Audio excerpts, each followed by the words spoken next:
Bonjour et bienvenue dans cette vidéo. On essaiera de traiter le sujet du maintien d'accès. Autrement dit, nous allons essayer d'exposer des techniques afin de toujours avoir un accès entre parenthèses persistant sur notre cible en utilisant une panoplie d'outils tels que l'activation du RTP, donc le Remote Desktop Protocol au niveau de notre cible, ou encore l'utilisation de modules de persistance directement intégrés au sein du fameux framework Metasploit qu'on va essayer de découvrir ensemble.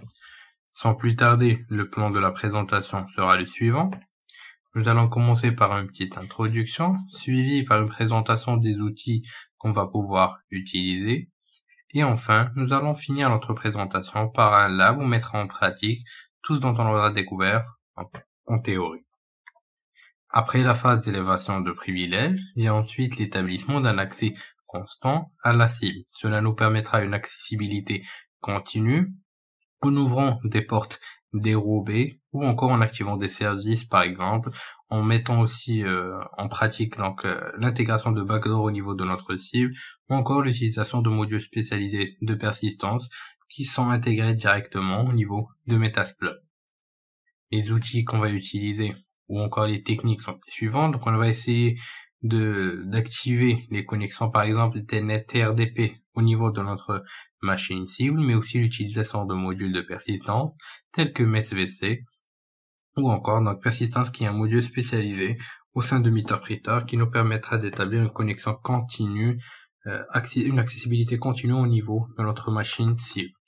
Sans plus tarder, allons découvrir ça ensemble. Une fois on aura un accès à notre machine cible, la première chose qu'on va effectuer, c'est d'activer le service Telnet au niveau de cette dernière afin de pouvoir y accéder comme on veut d'une façon cachée. Donc il existe un module au niveau de Meterpreter qui va nous permettre d'effectuer cette option qui est Telnet, donc get Telnet. Donc l'utilisation de ces liens est très simple, il suffit de taper run get telnet suivi par l'option E et on tape entrer automatiquement. On a un accès telnet vers notre machine qui sera donc persistant jusqu'à ce qu'on supprime donc l'accès à ce dernier. Pour ce, il nous faudra donc utiliser la commande suivante. Donc si on l'utilise pas, la connexion donc va être constante jusqu'à que nous bien sûr jusqu'à que nous désactivions cette dernière. Bien sûr, avant d'utiliser Telnet, on aura besoin d'un nom d'utilisateur et d'un mot de passe. Pour ce, nous allons créer ce dernier en utilisant la commande suivante. Donc netuser, le nom de votre utilisateur. Donc on a utilisé le nom telnetuser, un mot de passe password /add. On va donc créer notre utilisateur.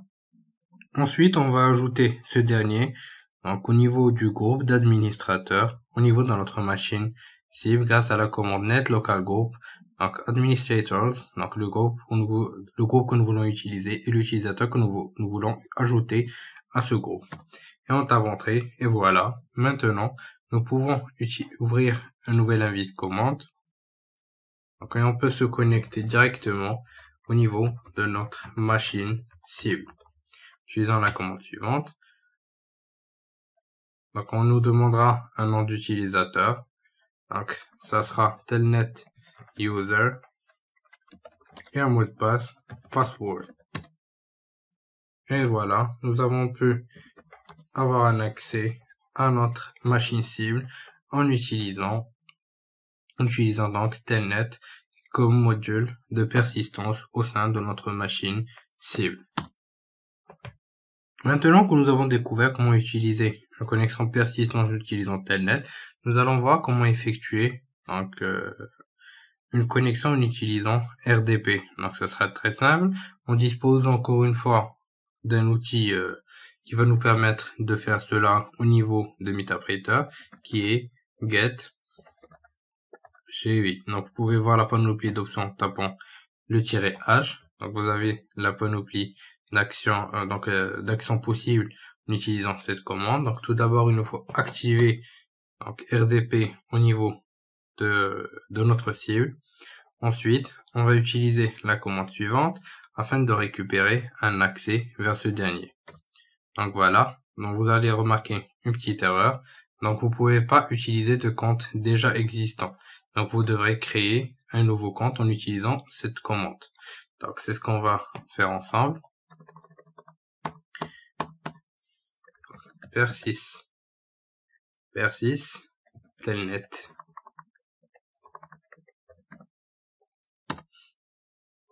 Et voilà. L'utilisateur a été ajouté avec succès, bien sûr. Le module sera activé tant que vous n'aurez pas fait un clean, faire un clean au niveau de la machine cible en utilisant la commande suivante. Donc, après avoir terminé le boulot que vous aurez à faire au niveau de la machine cible, c'est très important d'effacer donc toute connexion possible à cette dernière pour que bien sûr par exemple un autre hacker ne puisse pas l'exploiter, etc. Donc une fois fait, nous allons pouvoir ouvrir un avis de commande, lancer la commande rdesktop pour remote desktop et on va lancer. La connexion va être vers notre hôte. On devra maintenant spécifier le nom d'utilisateur et le mot de passe. Donc c'est ce qu'on a créé tout à l'heure. Donc le nom d'utilisateur, ça sera persist telnet.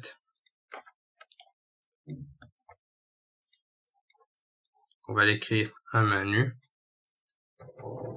persist telnet et le mot de passe password.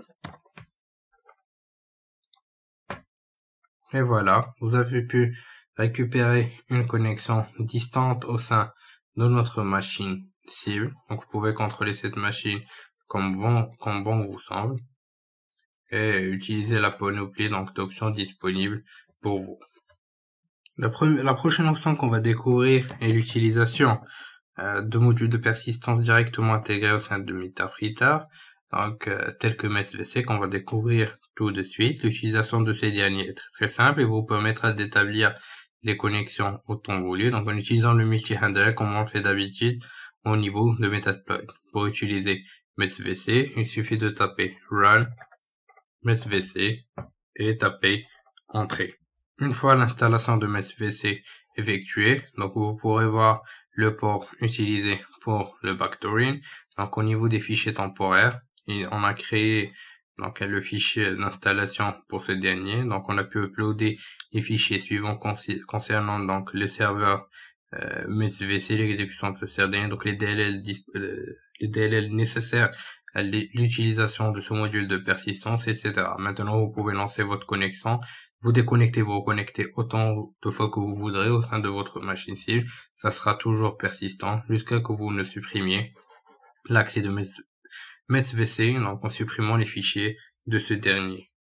Et enfin, pour finir tout ce qui concerne les outils de persistance, nous allons utiliser un module de persistance de Metasploit qui vise à créer une backdoor persistante au sein de la machine cible. Donc, pour voir les options de ce dernier, qui est persistance, donc il suffit de taper run persistance-h.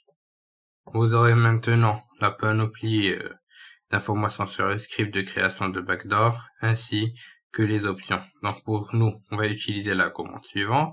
Donc le "-x", donc il va spécifier, on va automatiquement lancer l'agent au boot du système. Donc le "-i" qui consiste à l'intervalle en secondes entre chaque essai, chaque tentative de connexion, le "-p" pour le port utilisé, enfin le "-r", donc l'adresse IP de l'attaquant principalement. Donc ensuite, on va juste taper entrée. Une fois la commande run persistence a été exécutée avec succès, nous avons pu récupérer, installer notre script d'une manière réussie. Donc vous pourrez bien sûr effacer ce dernier, effacer cet accès une fois fini grâce à la commande suivante, donc au niveau des fichiers suivants, comme on a pu le voir tout à l'heure pour le telnet et le RDP. Donc, ce qu'on va faire, c'est qu'on va essayer de faire un petit test en lançant Metasploit. Nous essayons de lancer une écoute directe au niveau de notre machine en utilisant le multi-handler. Donc, on va ensuite spécifier le payload, donc Windows, Interpreter. Ensuite, reverse TCP. On va afficher les options qu'on a besoin du lhost, qui est notre adresse IP locale.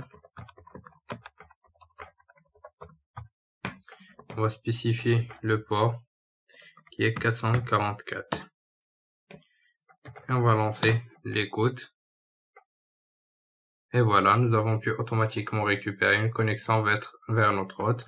Donc cette connexion sera persistante. À chaque fois qu'on essaiera de nous connecter, nous aurons accès à notre machine. Donc rappelons-le afin donc de supprimer cet accès. Donc il faudra bien sûr supprimer les dossiers. Donc généralement c'est des scripts VBS qui sont utilisés. Donc vous pourrez utiliser la ressource suivante afin de supprimer l'accès au niveau de la machine.